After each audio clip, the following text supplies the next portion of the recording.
All right. Hello, everybody. Welcome back to another episode of Palantir Weekly. This is number 93. We are almost at number 100 this week. We had a very special week in the world of Palantir. They held their second conference for their artificial intelligence product.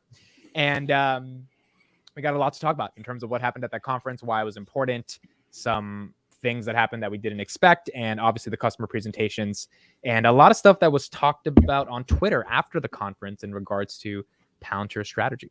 Before we get into Palantir, Matt, let's start off with you. How was your week overall as a human being and then as an investor? Work-wise, I got a lot done, man. A lot of projects that unfortunately kept getting pushed, but they can't get pushed into fourth quarter. So from that perspective, delivered a lot this week. So yesterday on the drive home was very relaxing, and today I kind of just took it a lot easier working from home. Made some investment moves as well.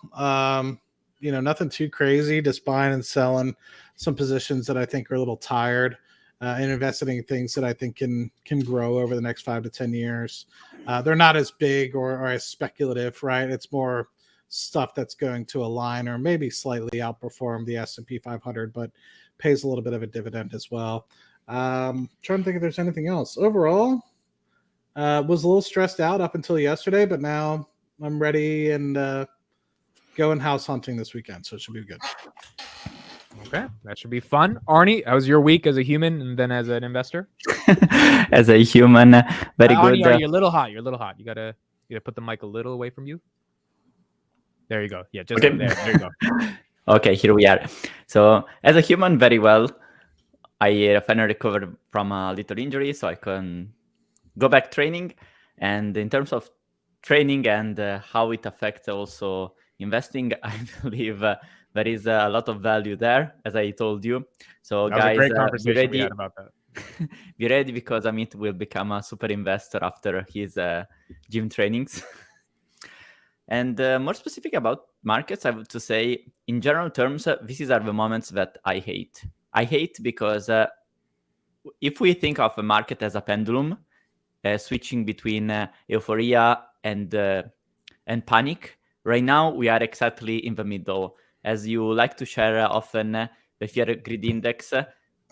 That's a simple tool that I've been tracking actually for a decade. And I believe it really reflects the sentiment. And I agree, the sentiment right now is just neither euphoric, neither panic, is just there. And when it is just there, it means that basically the expectations of going forward in the short term is just a coin toss. Whatever happens is fine.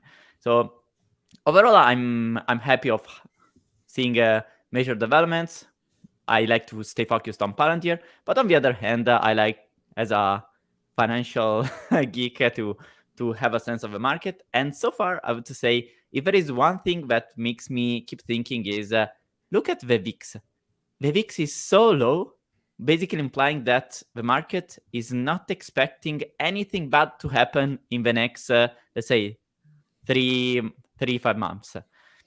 To me, that is a warning sign, because I prefer when the market is already nervous for something rather than when the market already implies everything will go bad. So do you think that because everything's so quiet that something has to go wrong? Is that what you're kind of thinking? Well, if we think of the financial industry as a content creation machine, you see that the media needs stories. And when there are no stories, there are no market movements, and the financial industry doesn't really provide value. Like the value the financial industry provides is apparent calm in terms of market turmoil. When you have market turmoil, the financial industry can say, look, if you do things on your own, you're dead. But we can help you, providing you a portfolio management tool, so on. So all the financial industry is driven by this pendulum.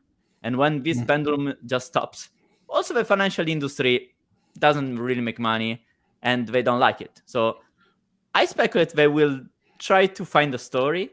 And when they will find it, then we will see some interesting things going on. So far, it sounds like most people's YouTube channels too. Well, Shade has been thrown. There we go. All right. So let's get into the Pouncer news of the week. Obviously, big week, AIP Con. I want to have this be our top high-level thoughts, and then we'll get deeper into it. Arnie and I were covering it live. The weirdest thing was that two companies that were supposed to present did not present. Miller's Ale House and Sampo. And I don't think I'm crazy, but I remember those were on the customer keynote parts of the PDF. Sampo, we figured out the president stepped down because of some fraud allegation thing. So, like, obviously the company probably didn't want to be public that day. That makes sense. Miller's Ale House, I have no idea. Maybe someone got sick. Hope it wasn't from Miller's Ale House burgers. But I thought about it over the past couple of days, and it did annoy me because I was like, this is just Palantir not communicating again. You know, like I would have appreciated them stepping up in the beginning of the conference, just be like, hey, we had two presenters that couldn't be here today for unforeseen circumstances. So we're going to have a discussion with Alex Karp for the next 20 minutes. That would have been perfect. But it was really weird bringing CEOs of these companies and be like, you ask him a question, you ask him a question, you ask him. I know they had to do it on the spot, but I did feel that was weird. And then Karp, you know, as much as I love Karp, I think we can all agree he was rambling through a lot of the questions. And I think there was some nuggets there, but a lot of it for 40 minutes was just like, what is going on here? That would be my critique of the conference, because I think those two presentations that pulled out, look, it happens. Shit happens. But just say it. Like, hey, they can't be here today. The fact that it just reminded me of them taking off charts or making net dollar retention so small. It's like, just be a little fucking transparent and everyone will, you know, not care that much. Outside of that, I thought the conference was really good. Presentations were good, and we'll talk more about that. Matt, what were your raw thoughts? And then we'll go to Arnie. I delayed a little bit with the start. I think I started about an hour after it actually started because I was at a meeting or something. But, you know, I did feel like the Karp stand-up presentation was a little bit interesting when bringing out the CEOs, but I didn't mind it. I didn't really have any particular negative or positive things to say. I think the highlights that I saw were Sasha's initial kind of introduction for like 2 or 3 minutes. I thought that was well received, in my opinion, talking specifically and giving a highlight of, you know, the enthusiasm behind AIP. You know, 40 people are using it within the last 2 weeks, and then even 10 people signing up so they could utilize the workshop later that day. I thought that was a cool thing to kind of hear. The presentations themselves, I think, were well received. A lot of things that we'll dive into, I'm sure, about, you know, diving deeper and understanding at how this could potentially be utilized from a customer perspective, which I think was the first time we'd kind of seen that with the AVA or IAVA smart roads being able to send notifications out to consumers, and consumers now being able to have live alerts from some sort of AIP connected device. So that was kind of, you know, that's something we talked about a couple of months ago, or maybe even a couple of weeks ago, that we anticipated was something that was going to eventually be rolled out, something where you have these connectivities. All these companies, you have to think, are acting on everybody's behalf and trying to make things better, solve problems for the world. And eventually it's going to trickle down to the everyday consumer. And it's so crazy. I was literally talking to, sorry, I'm like rambling off now, but I'll finish it up. I started to kind of like mention, you know, the healthcare piece again. My mother, my sister, they're both nurses. They have yet to use Palantir in their workplaces, but I'm like, it's coming. Like, and here's the thing that it's helping with. And then even my brother-in-law's company was not presenting at the conference, but was there. And I've been poking him. I'm like, dude, like, your company is using it. My company uses it. It's getting to the point now where it's starting to touch so many businesses that I think that people aren't even recognizing it. And it's to a point now where it's influencing more people's lives than I truly think people comprehend. And just like, you know, I feel like some people were like, oh, here's Karp talking about this again. But he always talks about how Europe would be a very different place if Palantir wasn't around with respect to terrorism, and how they've basically been able to save the West from basically imploding with all these different terrorist attacks. And I'm anticipating that a lot of that has gone on in the United States as well, that it's been influenced and shaped. And now they're getting to the point where they feel like they have a product. They've learned, they've spent the opportunity to learn for the past 15 years. And now they're able to unload that product and actually do some good for the greater consumer out in the world. So anyway, I just thought it was a continued push for exactly what I believe in the company. Yes, it's a little quirky. Their go-to-market isn't exactly what most people would think, but at the end of the day, they are creating products that you don't even realize you need. And the thing that still hits home for me, and then I'll hand it back to you guys, is how many times will you have a Microsoft, Google, or any of these guys come in, create a customized software operating system for exactly what you want, whether Right. it's for smart roads, healthcare, for Hospital 360, all these other presentations that we saw throughout the entirety of AIP Con 1 and 2, and what I use on a day-to-day basis, like all these different products are created from scratch, utilizing Foundry as a backbone for the data inflows. What other company can you say is doing something like that? And I'm not trying to trash any other company, but I see all these great use cases from Palantir, but I'm like, okay, does UiPath have this sort of, where's UiPath making these pivotal changes in healthcare or pivotal changes in logistics? Do you see Snowflake doing the same, or are they more efficiency makers? And these guys at Palantir are actually the change makers that we need to progress into the 21st century. That's fair. That's a very fair. I've been thinking about it a lot as well. If it's a generational company, then it's a generational company. And that's something we have to take into account. Arnie, their AIP customer growth grew by 50%. So they have 150 quote unquote clients right now. What do you think of that? And then what was your high level thoughts of the conference? Well, I think that if we take all the conference from a shareholder perspective, that was probably the biggest hint that we wanted to see, knowing that this product was launched 6 months ago. It took 5 months to say reach 100 clients, and then in a month, other 50 clients. And if we make the math and assume that this run rate of getting 50 customers per month can continue, it means that we will have effectively at least 300 customers using AIP by the end of the year. Now, this could be, maybe they are existing customers, and and that's easy. But even if that is the case, I would consider that is actually a good sign, because it means that the relationship actually works. Obviously, maybe 300 new customers, like completely new customers, would be even better. But so far, let's take the information that we have, and we don't have any detail. So in either case, I would consider it a positive sign regardless. And that to me is not only a positive sign because, it means that they produce something that actually clients want and are ready to accept, but also because if we think of it about the second order consequences of this is basically killing the bottleneck that Palantir has. So far, we have been discussing for almost 3 years about Palantir not being scalable. The product is cool, but you need the consultancy component to actually make it scale. Right. And maybe a little bit of component of that will always be there, because think of it like very simple reasoning. If this problem is big enough that the company can't solve it by itself, it means that there are no available solutions that you can buy with a click to actually solve that problem. So maybe some little help from someone is always needed. But so far with this conference, they prove that they were not only born on the battlefield, inspired by the battlefield, but actually they really want to be proven on the battlefield. And rather than saying, we promise you a lot of things, 6 months pilot, well, the pilot can be long, but the way to deploy the pilot is fast, very, very fast now. And actually they encourage, Carp says, we want to humiliate the other companies, because I know that other companies are not actually able to implement something like this fast.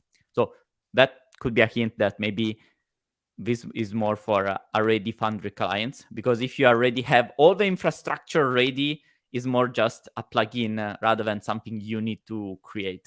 But this tells that the Palantir ability to deliver product is actually good. They didn't have to acquire other companies like Snowflake, Databricks, just to say, oh, now we are also an AI company. And if it is actually true that they can onboard a customer in 2 days, 5 days, like the bootcamp they are trying to push, that potentially is a very strong hint that the bottleneck that has been affecting Palantir basically since the beginning is manageable thanks to these AI products. So I'm very, very optimistic on that. As a major overview of the of event, I really liked it. I agree with you. It would have been maybe better in terms of transparency to say, okay, we got dumped by two speakers. It would have been bad to say that to prospective customers, but at the end of the day, fine. The way they mitigated the mistake, I think it was nice. Like this is the very first time maybe that we have Carp talking non-stop for 40 minutes. It was even too much. But I listened him again at 2x the speed. There were actually some good insights about like the clients started from seeing Foundry like something that was appreciated only by the companies that already had it. They just made things work, and now they are sexy. It's a nice way to say, okay, not only our things work, but now clients want these things. So that to me were the two precious hints. Yeah. I think a lot of the Carp stuff in the beginning of just like, we're growing and we know customers want this and we want to humiliate other companies. Again, some people may perceive it as arrogance, but whenever someone says Carp is arrogant, I go to the fact that he's arrogant in a way that will, I believe, justify the stock action, because you can't be that arrogant. You can't wear a white shirt and be like, we're going to humiliate everyone. And then 5 years from now, the stock is up like 20%, right? Like it's just, I don't think that's going to happen, right? So I think he knows what they're doing, and eventually shareholders will be rewarded as a result of that. Let's transition to this conversation before we get into some of the stuff that the client said. There was a really good thread given by Chris on Twitter, data-driven investing, Chris. And it was a good conversation. We don't have to read the entire thing, but the whole point of the conversation was, isn't this not the best business model for Palantir to just give AIP away for free? Because at the end of the day, a SaaS company should be able to charge and make some money off of this. And it feels like if there's enough demand, people would pay at least something, even a monthly retainer, to be able to get AIP. He later clarified his thoughts that he says he thinks it is a good business strategy because of different nuances that are going on. CodeStrap gave us some clarity last night on Twitter, saying that apparently you can't buy AIP unless you have Foundry, because as Matt has told us, AIP is a terminal in Foundry, right? He sees it at his job. It's just not on yet. So if that's the case, it seems like all the clients that are either being introduced to AIP or getting upsold AIP, that part's free, but they have to have some relationship with Foundry, which is obviously money you have to pay in order to access AIP. So I guess two questions. A, do we still think this strategy makes sense in terms of the go-to-market? And B, do we think there's going to be an upstream of revenue for Foundry if clients love AIP, but if they don't have Foundry, then they have to buy the prerequisite software just to be able to access something like AIP. Go ahead, Matt. So firstly, I want to say I really like how Chris approached the questions, because he came at it from an inquisitive perspective. Yeah. He didn't immediately try to trash anybody, and that's the sort of thing that I want to encourage people to do. A lot of times you'll see people that are confused or uneducated about a subject and immediately start to say things. And that's why I always came up with the idea of like Palantir to zero, right? Because I was like, it's not profitable. It's going, it's not going to be, it's going bankrupt, yet they've had no ability to do due diligence. But yet you have really smart, intelligent people like Peter Thiel. I would consider myself pretty intelligent. Many other investors investing in this company. It's probably not going bankrupt, right? Or if it is, you'll hear about it, in a very big news flash here coming up. So I really liked how Chris said that. The one thing that I always still want to get a little bit of clarity from is Crossroads mentioned this after 2Q earnings, and I thought it was crazy as well. And then after looking at the transcript again in collaboration with what CodeStrap mentioned, which is specifically the quotation around AIP can be used without basically Foundry, Apollo, Project Gotham. That, after rereading it, what I now interpreted it to be is, and then I'll hand it over to Arnie because I'm curious about his thoughts before mine, is when you access, say, Foundry or Gotham, you access it using a Google Chrome instance, right? Like you would go onto Google or you would go onto Twitter or something like that, right? All your data is stored on there. It's usually secured via, VPN networks or intranet sites and all that internal sort of security aspect of things that goes way over my head. But overall, what I think he meant by without accessing Foundry, Project Gotham, or Apollo, he means that the only terminal you'll have to access is AIP, and AIP on your behalf will access Foundry, Gotham, and Apollo, meaning you don't have to do any clicking in Foundry. You don't have to do any clicking in Gotham or Apollo. AIP will do that on your behalf. And so you can work strictly out of an AIP terminal without having to go back and forth between AIP and Foundry and lose your place. Because if anybody that's used Microsoft Teams or anything of the like, they know, well, I need to go to this chat right now. All the work that you were just doing in your PowerPoint just disappears because of how clunky the piece of work is or the application itself is. So having that ability to work strictly in AIP and have that access, all those different things in the background where all your data is stored and categorized and your language models all stored, and not have to go back and forth between the two, means that it's literally going to be like a chat GPT where you're literally just opening up one thing, you're opening and typing in a text box, and it's going to be able to do all the computing, access applications for you. So think about like if you have a piece of work that's done in PowerPoint or Word or anything like that, that's stored in an appropriate manner, you can then talk to your AIP. It'll grab the documentation, the line from it, whatever you need it to grab, bring it back instead of you having to go back and forth between Word or Excel or anything like that. AIP will access the application in the background. Just similar to like how ChatGPT doesn't say, here, go to Google and type in this question. It goes to Google on your behalf to go search for throughout all these different articles in the internet and then returns that back to the prompt. So it's that sort of thought where originally I was confused, and I think me and Crossroads were confused, and then coupling that with what CodeStrap had kind of mentioned, it really started to make sense to me. And I think that they could have worded it a little bit better. Sachin could have worded it a little bit better. But now I'm kind of in a place where I understand fully what was kind of trying to be mentioned. But anyway, I have a whole long list of my thoughts. I answered Chris's tweets directly. So I've talked enough about kind of the clarity that I kind of gotten over the past 24 hours after AIP Con, and I'll hand it off to Arnie here, and then I'll maybe close off if I have any additional thoughts. Well, let me say that here we are talking about a strategy, and each strategy is never right or wrong if you don't consider the context where you put it.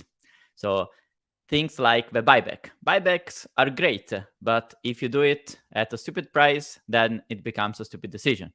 Now, giving the software for free is stupid unless there are conditions that makes it actually a good move. So everything is dependent on the context and what other companies do and what are your strengths and your weaknesses. For instance, in the case of Palantir, we know that the strength is the product, is not their selling ability. So if the product is truly strong and by giving it for free, they can maximize the adoption in terms of reception, like how many people are actually willing to test, then they're basically betting that the product is so good that they can actually convert. Is a similar thought to what Snowflake actually says, is rather than making you spend on subscription, we are betting on the product, so product-driven growth, that our product makes you happy. If you're happy with a product, you keep consuming more and more. Palantir takes this reasoning to the extreme. We are so confident that the product is good that we give it for free. Now, we are so confident that you will unlock so much value with your business, and consider the fact that if you do that for 10,000 companies like, well, I don't remember the number of clients of Snowflake, but you can do that with 10,000 customers, okay? Because it means that the marginal customer pays you relatively little, But when we are relatively few customers, very high-standing customers, your expense in making them run a new software for free is not that high, but the potential that you can unlock by solving problems for these companies that have 10, 20, or even more billion in terms of revenues, every marginal improvement can move literally millions. And when you start unlocking value in terms of millions, then you can have the pricing power to say, you know what? Let's talk about business and let's give us 10, 20% of the value unlocked. How the value can be measured? Well, that's an analytic problem. And in the same way, we saw the Forrester reports, remember, months ago, where they took how the company was operating before Foundry, how the company operates after Foundry. You see the delta. That's a measure of the value unlocked. And you can say, okay, this is the delta. Let's apply 10%, and that becomes your annual fee for some years. I'm speculating here because obviously we don't have the answer yet, or maybe they still don't know exactly what's the best way. But here I would emphasize one thing. It is exactly because the Palantir of the culture of Palantir is so strong that they can adapt. You see, a champion in whatever field is not the one that master one single skill. Is the player that knows many skills, and they adapt given the context. And to match with what I said at the beginning, the right strategy is the one that maximizes the output given the context. And given the context and the peculiarities of Palantir, I don't think it is actually a bad way to give it for free. Now, we're saying for free, but the reality is that we don't really know. So we are more speculating here. But even assuming Palantir is giving software for free, if they are in the position where they can give software for free while staying GAAP profitable, I would say that's a perfect combo. You make shareholders happy because they don't worry this company is going bankrupt or whatever. Clients are happy because they see, okay, look, our provider on paper is GAAP profitable. They don't really care how much. They just need check, GAAP profitable. And at the same time, you have the resources to actually sustain basically a dumping on price that makes other options stupid. Let's jump to a very brief comparison with Tesla. Once you can pay exactly the same price to buy a Model 3 or a very crappy Nissan Leaf, it seems so stupid to actually buy a Nissan Leaf when you can have a car that is 10 times better, gives you 10x the reputation, and probably works, well, without the probably, and also works better. So I think that's the bet they're making. And if you can dump while also staying GAAP profitable, not incurring financial risk, I think that's the perfect combo. And that's what I think, so I could be wrong, they are playing. What do you think? I'll go first. Yeah, I agree. I mean, look, at the end of the day, I think this go-to-market strategy is absolutely genius. AIP is a relatively new product. It's not that easy to implement LLMs in an organization and do it the right way, to have a structured set of your data so that AIP actually works. So I think giving it for free, but getting them into the Foundry world, it like has to make sense. And as you're saying, like, why would you buy a Nissan when you could buy a Tesla for the same price? I think the strategy makes a lot of sense. As Matt has constantly said for weeks, short-term minded shareholders that care so deeply about this revenue growth maybe should not be investing in a growth company, because there's a lot of years of just pure patience and understanding what's happening. And then maybe you're right at the end. And if you're right, you're really right. And if you're wrong, you're wrong. But it's important to believe that. And I think this doesn't change. This isn't changing, right? I mean, if anybody's been paying attention over the past 92 episodes, 92, 93. Yeah. If anybody's been paying attention over the last 93, and I know I wasn't around for the first 20 or 30 or whatever, but I think everyone's been pretty clear. And if you haven't, this is an educational moment for you. Palantir enters your business and you're not being charged money day one. Yep. Right. They enter your business. They embed themselves into your organization. They, just like they said in the Tampa Bay Hospital or the HCA, which they both presented in recent AIP cons and Foundry cons. They say they sit in the corners, they look at what's going on, they look at the efficiencies, they kind of see, what the problems, what are the choke points, and they sit and they ask nurses, doctors, whomever, just like they did with us at UDoc back in 2017 or whatever it was. It was, Matt, what are your problems? And they don't know what to charge you. That's the problem. Is like they don't know how expansive of a system they actually have to give you, how much usage is going to be, how many different people are going to have to use it. So when they're building these operating systems around your entirety of your business, it's hard to just pick up the phone and be like, hey, we actually want to try your software. How much do you think it's going to be? It's like, well, I don't know. Like, I don't know how big of a problem you're trying to do or solve. One, and then two, I mean, maybe you're trying to focus it on one part of your business, but not the entire, say, 10,000 people in your business. So it's because it's customized software, it's very difficult to do.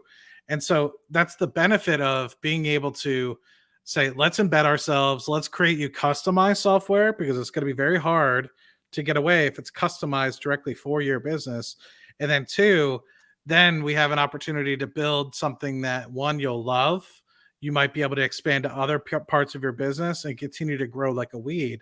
And it's very similar to what they did with Amazon. It's very similar to what they do with a lot of great companies where they're not necessarily focusing on the profitability in the short term, right? Because if they were trying to focus on making Amazon e-commerce very profitable, a lot of you probably wouldn't be as big as it is today. But because they utilized Prime and they were selling Prime memberships for $79, 1-day shipping, 2-day shipping, even when it first started, they were losing money hand over fist to do that, and they were using AWS to pay for it. It's the same sort of mentality where you're going to be able to use the Foundry sales that eventually come through, and AIP, because it's going to be utilizing the backbone of Foundry and Gotham and Apollo, you're going to need those systems anyway. So what do? They already have a metric or a way to charge for Foundry, Apollo, Gotham. So if you're utilizing AIP and that's your main goal, and you're trying to not only utilize Foundry and Gotham as an operating system or a way to basically set up all your data structures across the globe of your organization, if it is a global organization, then actually attaching AIP means that you're probably going to have more users being able to utilize Foundry and Gotham and Apollo, because now you have the ability for folks that are non-technical that can ask questions like, I can't tell you how many different managers I have me ask how this individual well is performing, or how's this patient performing. But if everyone has access to an AIP terminal, they can specifically go in, and if they have the appropriate credentials to focus on a particular patient or a particular well or a particular piece of operating equipment, then they can ask a simple question like status of X, and it'll spit you back a good answer if your guide rails are good and your ontology is good.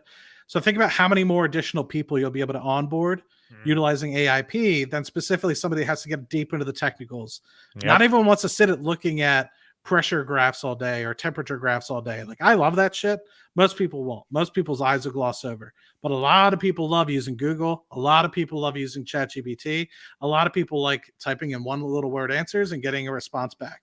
Yeah. They don't want to have to interpret data. They don't want to have to do that. So think about how much more that'll expand the usage of Foundry, Gotham. And there's a great point by Lunar talking to you. AIP is about UX. Sham keeps talking about they're expanding all the Foundry tools to be AIP. So a lot of Foundry is going to turn into a chat-based model, right?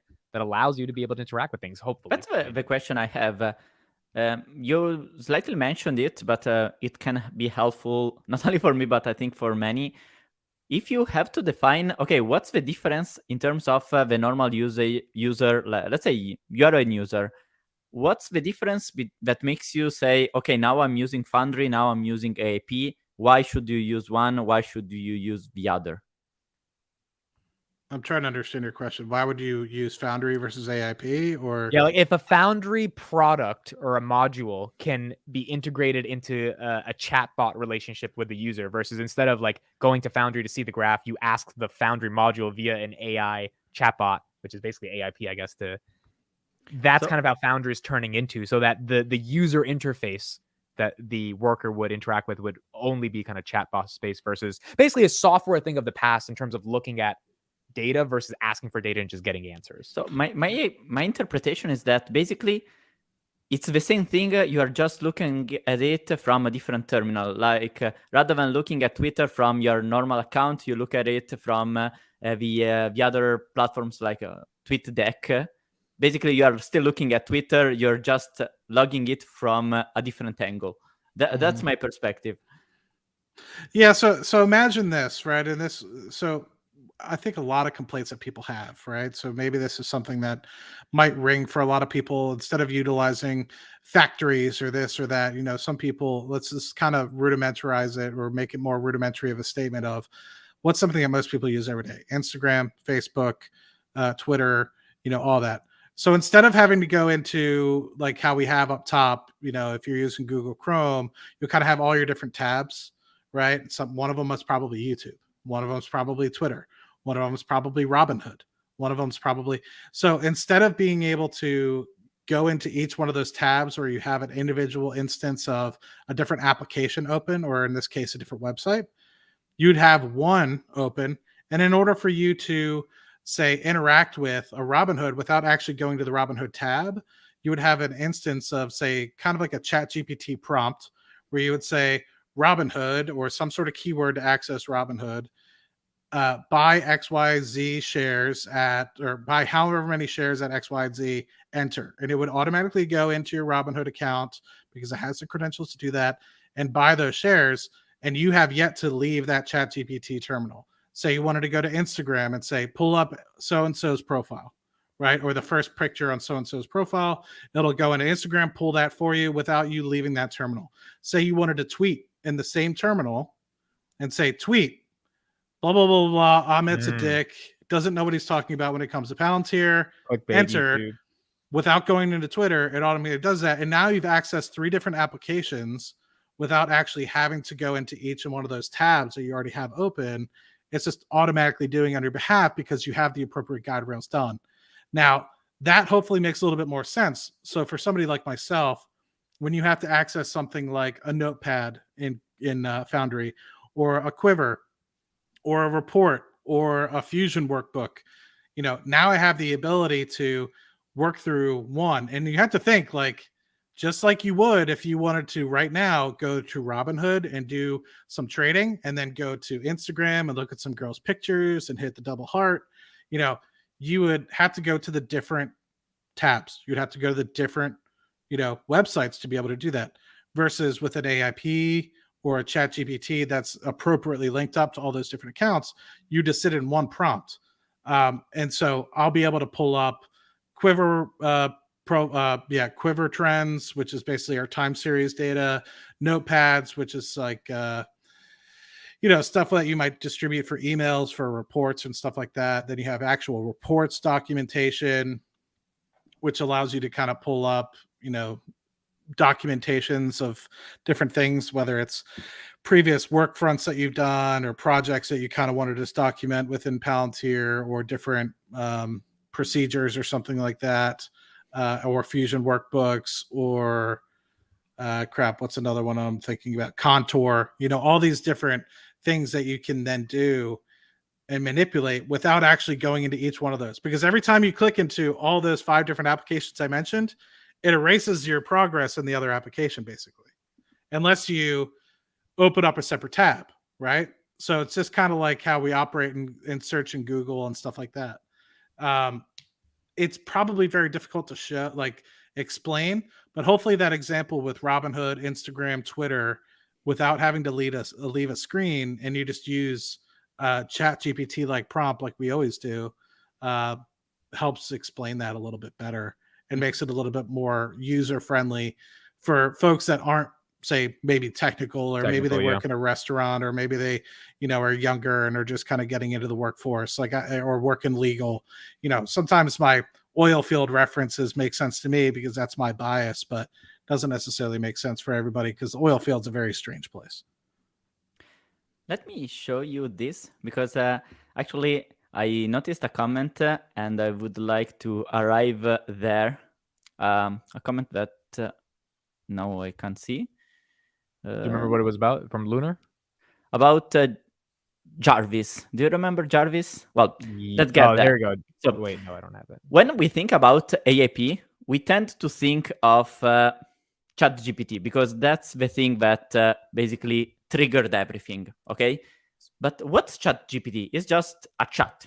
And when we talk about AIP, we are making one step back and we are thinking, okay, how can I use ChatGPT and all the other K models that are available like that?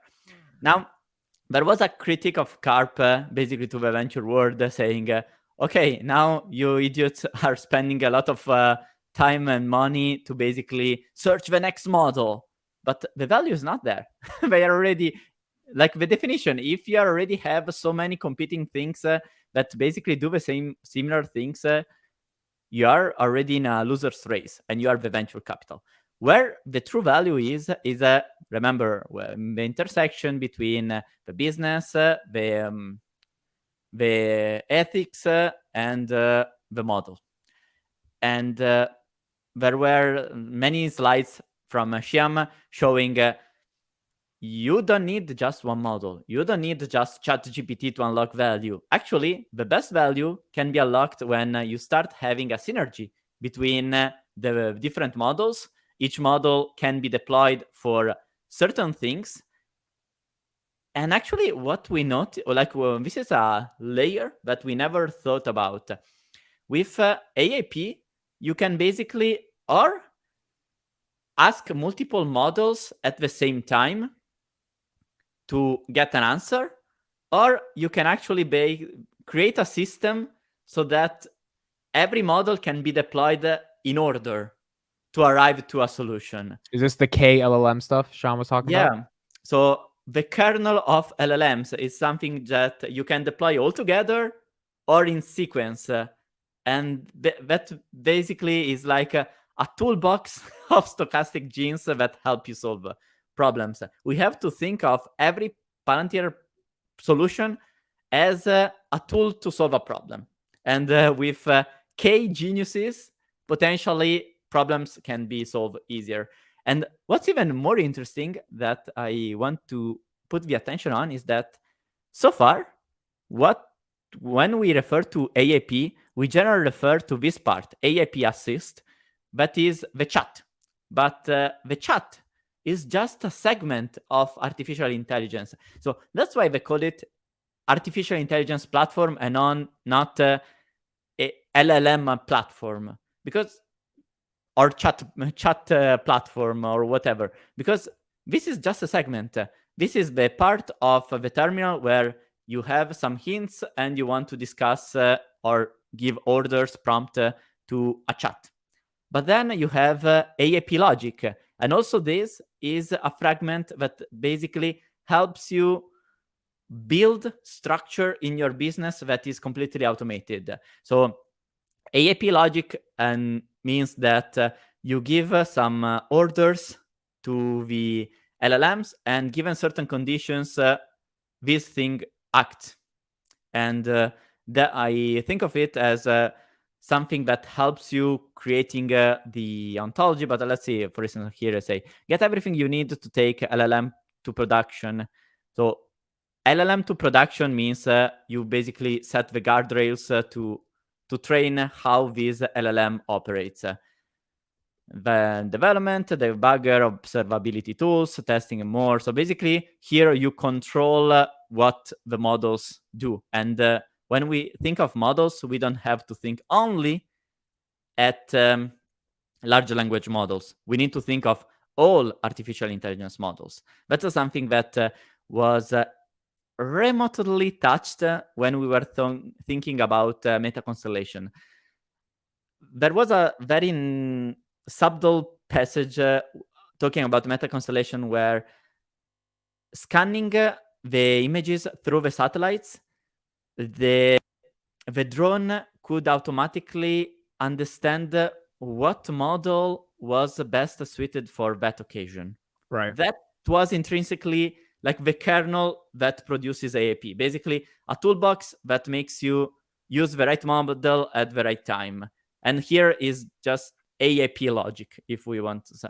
And then you have a final step, AIP Automate, that is basically what Shyam refers to. Okay, now you have your business at autopilot. If you have all these models that are trained to keep doing stuff, basically replacing a lot of work that is done stupidly on a daily basis by operators, then you have a very powerful tool. And this, it was mentioned by the hospital operator.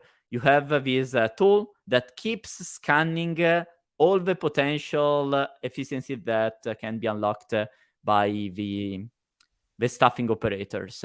So to sum up all of this is that Palantir is not just providing a chat. It's providing all this infrastructure that helps companies actually make one step further for all the usage of AI models. And the final step, or not final, but a very interesting clue that I spotted by listening the second time. Could you share the screen again, please? Just these seconds. Let me be sure that I don't have it on. So here we are. We can't hear it, Arnie. Next time, just unshare and then share the screen again with the sound. Okay. So unshare on StreamYard. You can just, and then there's a little tiny box at the bottom of the share screen. Share tab audio. Just click. Okay. Okay. So just to introduce it, basically, there was this sentence shared by Greg, the head of global commercial 148. Let me get there. And real quick, just Olu is kind of referencing what you're saying. Imagine a model which is doing the process modeling, tracking key process parameters, and running predictive analysis, then relaying this information back to Foundry AIP, which in turn is integrating with other aspects of the business that support that process. And that is the infrastructure Palantir is selling, which is a lot different than, I think, ChatGPT for the enterprise. Okay. Hyper moment. You'll see Foundry for Builders partner Hence in the demos that they've seen in the demo expo earlier. And I think this is in general something that we are very excited about and very interested in investing heavily with AIP, with how do we bootstrap and accelerate the partner ecosystem as well as your ability to build your own software offerings on top of the product at pace early. Okay, I think I got through most of that. If I forgot any, it's not because I don't love you. As I just don't have an AIP-powered VR player yet to remember everything. Have you noticed? I don't have a VR player with AIP yet. Now, this is extreme speculation, but I couldn't help thinking what was shared by Lord Grimm weeks ago, that actually Palantir is working somehow on... they got a patent, right? On patents on VR headsets, and knowing that Microsoft has been awarded billions of dollars, like 20 billions for HoloLens, which is basically a VR set that soldiers are not happy to use, therefore they don't use it, makes me think that, hey, maybe that would be very interesting. And you know what? That matches perfectly with the idea of Jarvis. You can't have Jarvis if you don't have an AIP assistant that interacts with you. No, that's very interesting. And I don't even know if it'll be a VR headset, but some type of device that they uniquely make. I think it would be for the battlefield. I don't think it would be for the consumer, right? Apple's probably going to do that. That is integrated with AIP and all the government meta constellation. It's a stretch, but it's interesting just to think of the possibilities because of the software. Right? Well, Shyam mentioned in a reply that they are willing to do something else in terms of hardware. And there was an article saying that the Pentagon is willing to invest a lot in AI, but not only on the software side, also on small, effective tools, hardware, for the battlefield. So things like SkyKit and maybe whatever other tools. And a VR set could be one, but there are surely many others. So the fact that potentially Palantir can assist doing these things, and we just saw with SkyKit that they are actually able to merge the software component into an hardware that they can outsource. Right. I think that's just a hint that, hey, if there is one company that can potentially achieve this Jarvis thing, maybe it is truly Palantir.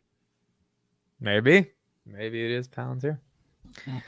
All right, that's it for us this week, Matt. Unless you got anything else to say, that's pretty much it. No, I think the only thing I would kind of add is, with respect to what Artie just mentioned, I mean, you have to think these aren't literally tools that have one purpose, right? It's not a PowerPoint, it's not an Excel, it's literally a backbone structure of an organization. Right. And so literally, I think what people aren't understanding is this can have so many different levels of magnitude of impact. Like you saw, there's not like 18 different products or anything like that. It's literally Foundry and an artificial intelligence platform that are able to monitor all these smart roads or anything. So it's not, I think that the funny thing is like,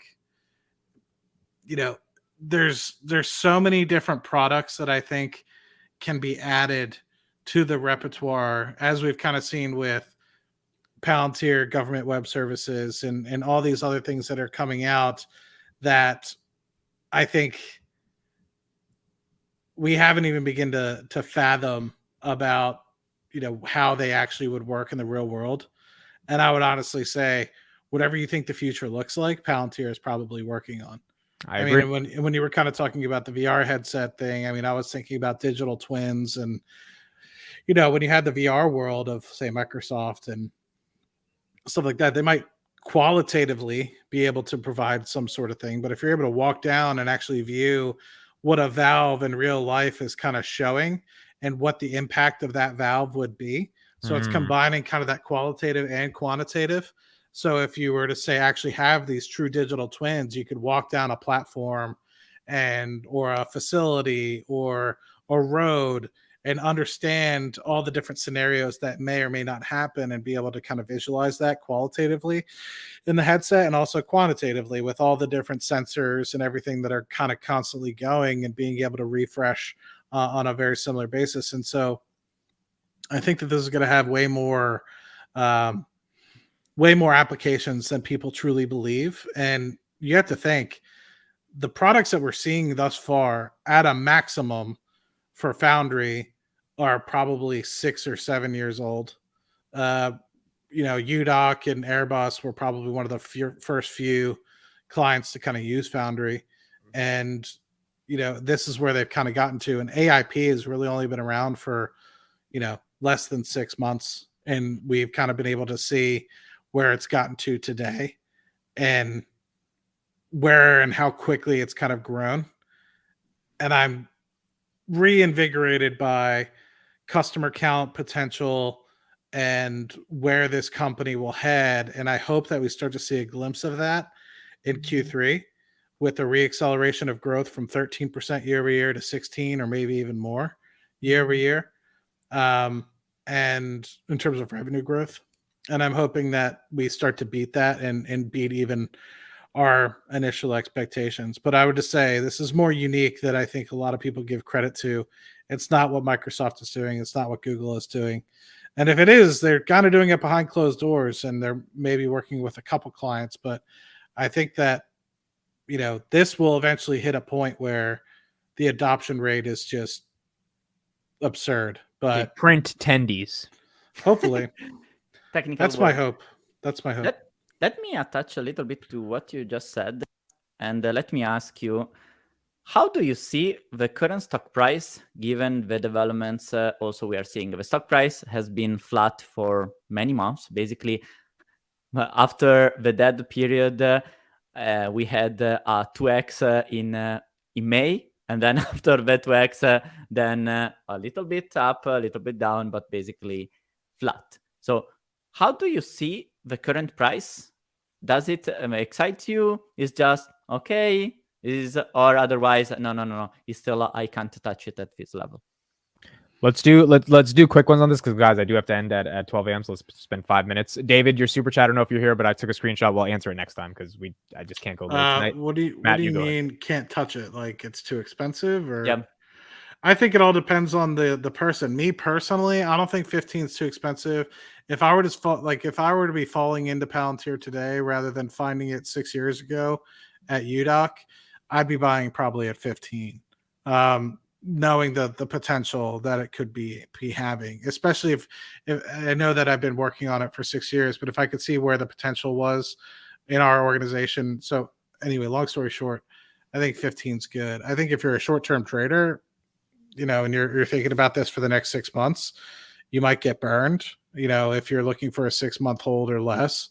But I mean, to me, I think if you ask me where I think that this company has the potential to go, not guaranteed to go, because I can't guarantee anything, I would definitely say in the hundreds of billions. If you look at the opportunity set of what Palantir can offer companies versus what some of these other companies are offering, Salesforce, Microsoft, Google, in terms of the products that they're able to give, which are customized products that are literally changing the way that companies are operating and doing their day-to-day job. I would say, given enough time, this is easily a several $100 billion company, if not potentially in the running for being as revolutionary as a Google or an Amazon or an Apple, if given enough time. What I don't know is at what point did they turn on the dial about being like, okay, we're saving you $200 million a year. We're going to take $100 million of that. So that way, they're only getting, the companies that are using their software are only getting a return on 50% versus the several hundred, 300-ish% return that they get today. And that's just kind of my thought. I think 15 is too expensive for people that are focusing on the next 6 months. Yeah, I agree with Matt. I mean, if you're long term, I think 15 is fine. I think hundreds of billions is very possible, which is either a 6, 7, 10x from now. But short term rates are still pretty high. Well, I don't want to spend too much time on it, but just as a thought, I've been criticized for having reduced the position at around 14, then I reduced also at 18, and now I'm actually gradually buying a lot of shares. And the reasoning is simple. The stock is flat, but the business is not. And this snapshot gives a sense of actually Can you zoom how in many a little? things. Yes, sure. I mean, this gives a sense of actually the things that have been happened since the stock started going on lateral move. Basically, we see that these are the developments that maybe by covering the stock every day, we tend to be so much in that we lose focus. But in these months, these 4 months that the stock has been flat, so many things happened, so many validations of the thesis happened that is true.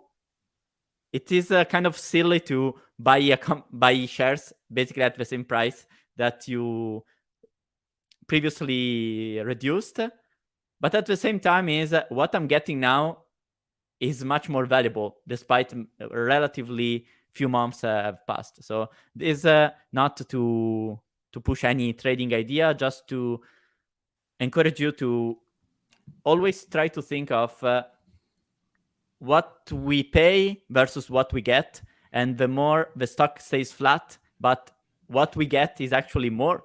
And what we have more is not only more contracts, but I would say very strong signals that the thesis is actually working. 5 months ago, AIP was not there. Like it was there, but we didn't know it. We didn't have 150 customers with a capacity to onboard 50 customers and growing per month with this new product.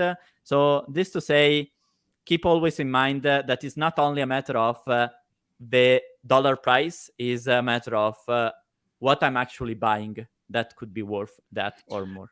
And risk reduction too, right? Because you've had 1 or 2 quarters since then that have demonstrated GAAP profitability. Yeah. And so with that, I think, a lot of this game, which I think a lot of people don't recognize, is like, just like you're kind of mentioning, it's the stage gates that companies go through and risk offloading over time. They have $3 billion in cash. They continue to build that cash.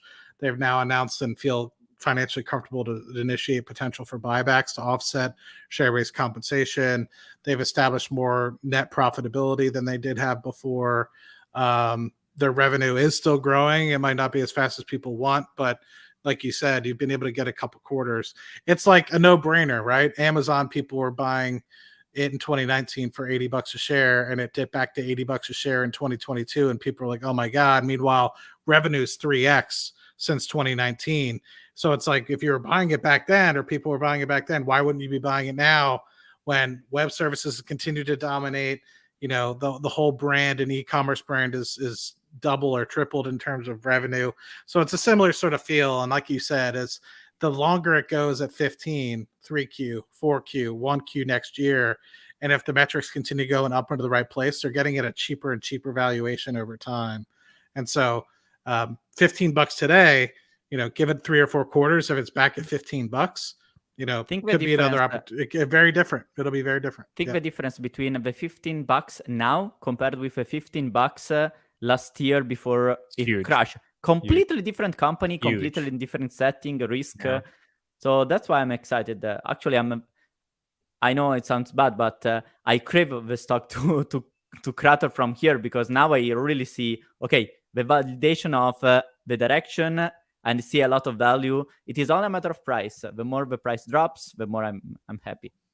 Yeah, I've started eliminating some positions, and now that I've started to kind of trim them, I'm like, okay. And I've gotten like that heartache of starting to eliminate things like Johnson & Johnson and Pepsi, and move them into more companies like this, which I think will truly have a fundamental shift in the long-term size of the portfolio. So I'm with you. It's like, if it stays here, you know, I might try to get to 5,000 shares, but I should stop being a little P, meaning puss, and have 10,000 shares, but I just can't do it. You can afford it, but you're not gonna... I can. I just don't know if I want to get that. Like, if I was smart, I would. And you know, if I was playing the game like Elon. Bro, you've been on a podcast for this company I feel like if you have the money, if you're that into it, I get your point. I see what you're saying, but if you're like, you know, I don't have 10,000 shares money, so I can't do that.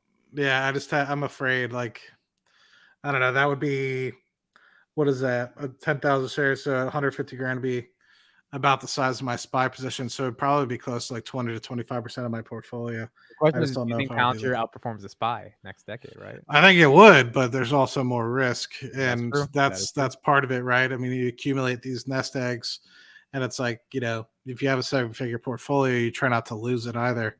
So it's part of that point where it's like, if you get aggressive, you can go from 7 figures to 8 figures quick, but you could also go from 7 figures back to 6 figures even quicker, right? But if you do have 10,000 shares at $15 when the stock's at like 200, you can make a YouTube video saying, hey guys, I got 10,000 shares at $15, and then everyone will pay for your Patreon because you... nobody watches my YouTube videos anyway. I made a mistake by trimming. I should have kept all the shares and to make that video. No, but I mean, look, Arnie, you did get hate when you trimmed, but AIP wasn't a thing when it ran to $11 on GAAP profitability, right? That's why when I trimmed, it was because AIP was just announced, but okay, maybe it's like Apollo, that the product is there, but you don't see the traction. Right now, we have a product and we see the traction. We have proof of the traction. So back then, when I trimmed, it was, okay, the stock is mooning, the business is question mark. Right now, the stock is flat. I can't say the business is mooning, but is preparing to moon. That's my impression. So from a fundamental standpoint, I'm aware that the stock is not cheap, because when we use the simple rule of thumb, if you use the revenue multiple, it means that the stock is not cheap in any metric. When it was at 6, 8, it was 20, 30 price to free cash flow, to give a sense. So given that premise, I think the stock is not definitively cheap on a fundamental basis, how you model it. But if you start considering all the things, all the potential growth that we are aware of, while Wall Street is not, Wall Street doesn't look at the weekly podcast. Like in these 90 editions, there is so much value that you need 100 Marianas to actually uncover all the values that is uncovered here. Okay. And in order to appreciate this company, you need to have a compounded knowledge. It's not you just write an effing report as an analyst. An analyst just needs to write a report, does his job, and boom, let's go to another company. They don't really try to understand things. They are not there trying to grasp the little hints from carp rumbling around. So I do believe we have an edge over Wall Street. We have proven it, and I think we will prove it again. Yeah. Arnie triggered. No, I agree. I mean, it's a big deal, man. I'm just more and more excited every day about the company. We didn't even, and Matt touched on a little bit, but S&P 500, Titan contract, NHS deal. I don't know if any of those move the stock, but if we get a lot of those, 2 out of 3 of those, even 1 out of 3 of those, and we're still stuck in this 14-15 range, might not be the worst Think thing. of how many socialized healthcare systems there are in Europe, right? So it's like Canada, Europe, all those different, they could fall like dominoes, and it's like it just continues to establish that dominance of the organization. And if we get the NHS contract, I think the market might give it a little pump, but it'll be sold off immediately, right? There's no moment. So like, imagine if it drops with the NHS deal getting that'd be great. Oh my god. Yeah. I think the thing that really needs to is, customer count doesn't matter. I think at the end of the day, Wall Street, I think this is going to get, the only reason why the stock is where it is institutional investors are starting to wake up, and it won't really start to move the dial unless growth really starts picking up into the 20s again. Yeah. 100%. For revenue growth. 100%. Yeah. And that's why, we think the growth is coming, either we're right or we're wrong. But if we're right, and I think we're right, and we get to keep it up before Wall Street, because they need to see the growth, we can get in before the growth happens. There's where the alpha is here. Wall Street, but I think it'll be a couple quarters. Only when Wall Street sees things only when they receive a notification on Bloomberg, and they can look at the financial tables with a percentage on top. And hey guys, that's already too late. So yeah, and there are people on Wall Street that manage money, not like JP Morgan guys, but people that manage $30 to $50 million, which is relatively small, that have messaged me. I know they messaged you, Arnie, saying, we read your Substack, we watch your shit, we bought it at $7, and we're up a lot of money because we found you guys, not because we found JP Morgan's report on it. I mean, seriously, I'm not joking. I've been writing and reading analyst reports for a while now, and I'm confident in saying there is more value in what we share. It is true. It requires effort. You need to like listening to us at weird hours, but I do believe you can find real value only when you talk with people that do this thing, even if the incentive to actually do this is actually very low. Now, yes, we are talking from a position where we have already half proven that we are not saying bullshit.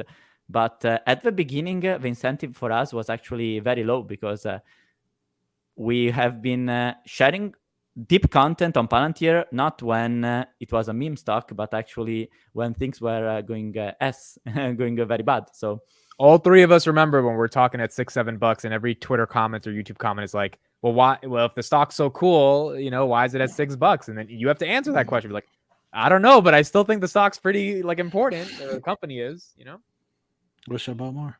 So wish I bought more. Big bang on the table for us. Yo, we had to deal with Carp banging on the table. We had to deal with him saying we're not going to be gap profitable till 2025. We had to deal with Kathy Wood selling 40 million shares. Like the shit we've been through, only to be up 10% in a year. It's not bad.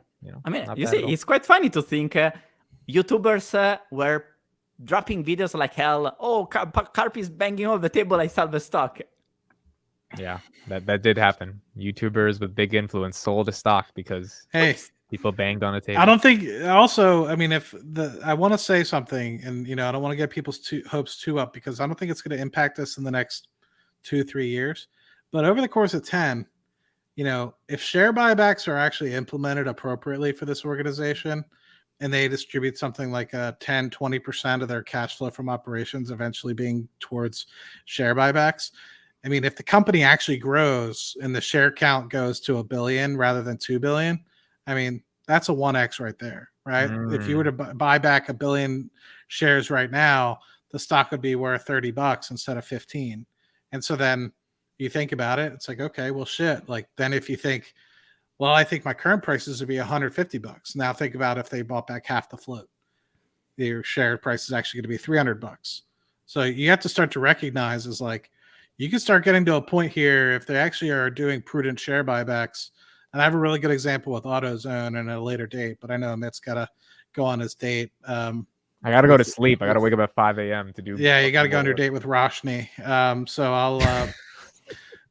Is that your ex? Is that why you brought her up? I wish. Roshni. But all right, I'll shut up now. Well, I don't think the stock buyback is aimed to dramatically reduce the shares at this point, but at least knowing that the dilution is a concern that they are actually addressing both from the SPC standpoint and the share count. If you combine this gap profitability plus the fact that intrinsically the company is saying we don't leave the stock to go shit again because we are happy to buy back our shares while staying gap profitable, that to me is a positive hint. Yeah. Obviously, it needs to be contextualized and so on, but at least is a good hint. So the stock at 14, 15 right now is a very, very different stock than it was at the same price months ago, in my opinion. All right. That's it for us. Thank you all for joining. Matt and Arnie's Twitter in the description. If you got any value out of this, please follow on Twitter, and we will see you guys. Oh, Matt, thank you. No, member. Matt's a member again for the channel. When Lambo, everyone should be a member. Thank you, Matt, as always. And shout out to Matt's ex, Roshni, that he's thinking about deeply right now. I wish, man. Bye, everybody. See you next Friday. Have a great one. Have a good weekend. Bye, everybody. Bye.